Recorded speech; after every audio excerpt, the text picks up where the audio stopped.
2 రోజుల క్రితం నర్సరావుపేటలో బాలయ్య నగర్ మొదటి లైన్లో 2 సంవత్సరాల బాలిక బర్డ్ ఫ్లూతో చనిపోయిందనే వార్త తెలియటం జరిగింది. ముఖ్యంగా ఈ అమ్మాయి ఎయిమ్స్ మంగళగిరిలో వైద్యం పొందుతూ శరీరంలో ఉన్న అవయవాలన్నీ కూడా పనిచేయకపోవటం వల్ల చనిపోయిందని చెప్పి ఎయిమ్స్ వైద్యులు నిర్ధారించి రిపోర్ట్ ఇవ్వటం జరిగింది. ముఖ్యంగా భారతదేశంలో బర్డ్ ఫ్లూ వలన చనిపోయిన 2వ వ్యక్తి అది నర్సరావుపేటలో జరగటం చాలా బాధాకరమైన విషయం, చాలా దురదృష్టకరం. మొదటి వ్యక్తి మహారాష్ట్రలో 2021 సంవత్సరంలో చనిపోయింది. ఇది 2వ కేసు, భారతదేశంలోనే 2వ కేసు బర్డ్ ఫ్లూ ఈరోజు నర్సరావుపేటలో బాలిక చనిపోవటం అనేది చాలా బాధాకరమైన విషయం. ఇవాళ నిర్ధారించిన వైద్యులు ఎవరంటే ఎయిమ్స్ నుంచి ప్రతిష్టాత్మక, భారతదేశంలోనే ప్రతిష్టాత్మకమైన వైద్య సంస్థ హాస్పిటల్ ఎయిమ్స్ డాక్టర్స్ మంగళగిరి నుంచి, అట్లానే వీళ్ళు పంపించిన ల్యాబ్ ICMR ల్యాబ్స్ పూణే, భారతదేశంలోనే మొట్టమొదటి అత్యంత ఈ యొక్క వైరాలజీ ల్యాబ్లో, వైరాలజీ విభాగంలో మొట్టమొదటి ల్యాబు. మనం ఏ టెస్ట్లైనా గతంలో అక్కడికే పంపించేవాళ్ళం. సో ఇలాంటి ల్యాబ్లో నిర్ధారించింది. సో ఇది సామాన్యమైన విషయం కాదు, చిన్న విషయం కాదు. మొట్టమొదటిది అసలు హాస్యాస్పదం ఏంటంటే ఇది బర్డ్ ఫ్లూ వలన కాదని ఇప్పుడే స్థానిక ఎమ్మెల్యే ప్రకటించడం అనేది చాలా హాస్యాస్పదమైన విషయం. అంటే అసలు ఎయిమ్స్ డాక్టర్స్ ఎంత మేధాశక్తి గలవాళ్ళో తేలిగ్గా ప్రకటించరు. అట్లానే ICMR ల్యాబ్ అనేది చాలా ప్రతిష్టాత్మక వైరాలజీ ల్యాబ్. వీళ్ళిద్దరూ ప్రకటించిన తర్వాత అసలు ఈ దేశంలో ఖండించడానికి వేరే వాళ్ళు ఎవరు కూడా సరిపోరు. అలాంటిది డాక్టర్ అయ్యుండి ఆయన ఏ విధంగా మాట్లాడటం చాలా హాస్యాస్పదం. ఆయనకు ఒక అవగాహన లేదని ఇప్పటికే అర్థమవుతా ఉంది. కాబట్టి నేను స్పష్టంగా చెప్పేది బర్డ్ ఫ్లూ ఎందుకు వచ్చింది, కారణం ఏంటి అనేది ఈరోజు మనం తెలుసుకోవాలి. అది ముఖ్యమైన విషయం. బర్డ్ ఫ్లూ రావడానికి అనేక కారణాలు ఉంటాయి. ఒకటి, మనం బర్డ్ ఫ్లూ వచ్చిన పక్షిని బాయిల్ చేయకుండా, అంటే ఉడకబెట్టకుండా పచ్చి మాంసం తిన్నప్పుడు రావచ్చు. లేదా బర్డ్ ఫ్లూ ఆయన అమ్మాయి వాళ్ళ తండ్రి చెప్తున్నాడు, ఈ యువతల ఒక 10 కోళ్లు చచ్చిపోయినాయి ఈసారి ఈ అమ్మాయికి ఈ జబ్బు వచ్చే ముందు, ఇదే వీధిలో 10 కోళ్లు జబ్బు వచ్చి చనిపోయినాయి, బర్డ్ ఫ్లూ వచ్చినాయి.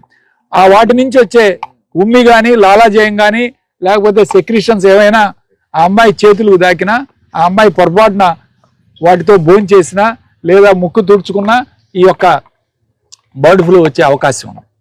కాబట్టి తినే తిండిలో అయినా రావచ్చు, పొరపాటున ఉడకబెట్టకుండా తిన్న చికెన్ తింటే రావచ్చు. రెండోది, పక్షి నుంచి వచ్చే ఉమ్మి కానీ, లాలాజలం కానీ, లేదా ఎక్స్క్రీటరీ ప్రొడక్ట్స్ అంటే అవి యూరిన్ కానీ, దానికి వచ్చే మోషన్ కానీ ఏమన్నా పొరపాటున అమ్మాయి చేతులతో తాకినప్పుడు ఈ యొక్క ఇన్ఫెక్షన్ రావచ్చు. సో ఇవి చాలా ఇంపార్టెంట్ పాయింట్స్. సో వీటిని పరిగణలోకి తీసుకొని ఎక్కడి నుంచి వచ్చింది ఇది, లేదా బర్డ్ ఫ్లూ ఇతర ప్రదేశాల నుంచి నర్సరావుపేటకు వస్తే అది ఏదైనా మాంసం తినైనా రావచ్చు.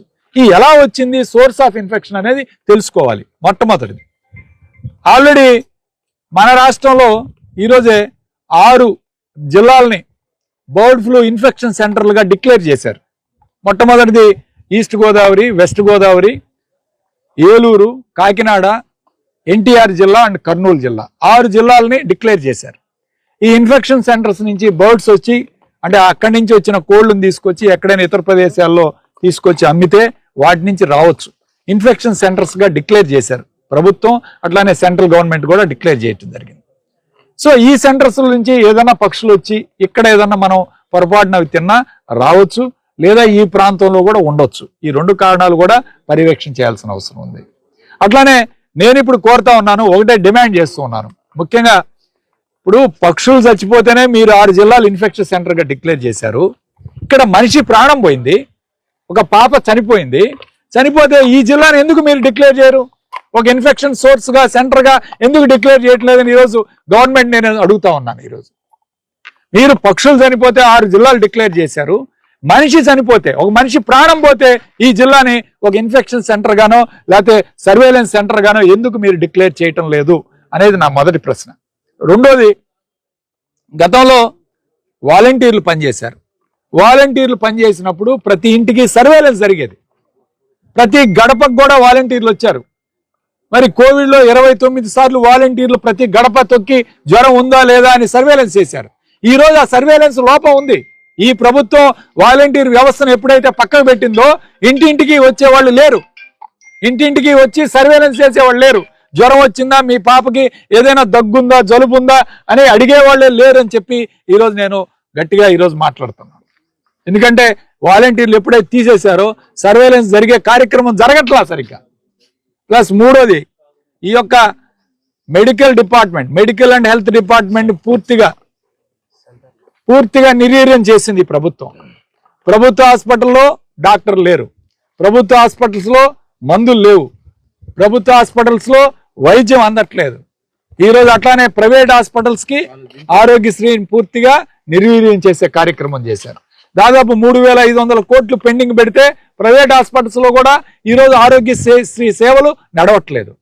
ఎందుకంటే నేను చెప్తా ఉన్నాను, ముఖ్యంగా ఆరోగ్యశ్రీ హాస్పిటల్స్ కి 3,500 కోట్ల రూపాయలు పెండింగ్ పెట్టారు.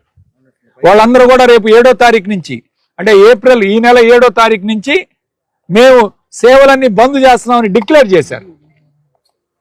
సో ఆరోగ్యశ్రీ సేవలు, మెడికల్ అండ్ హెల్త్ డిపార్ట్మెంట్ పూర్తిగా 17 మెడికల్ కాలేజీలు ప్రైవేట్ పరం చేయటం, వాలంటీర్ వ్యవస్థ తీసేసి సర్వేలెన్స్ లేకపోవటం, హాస్పిటల్లో మందులు లేకపోవటం.